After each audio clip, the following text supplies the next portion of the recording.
In this video, I'll show you how to fix your YouTube app when it's not showing comments. Let's jump right in.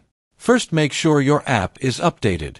Head to the App Store and type YouTube in the search bar. If it says Update next to YouTube, tap it to update your app. If it says Open, your app is up to date. Updating often fixes bugs and issues, so it's always good to keep your apps current. Then check Restricted Mode. This setting filters out potentially mature content, including some comments. Open the YouTube app, tap your profile picture, then go to Settings. After that, tap on General. Make sure Restricted Mode is turned off. If it's turned off, then it will be grayed out. If you're still not seeing comments, try offloading the app.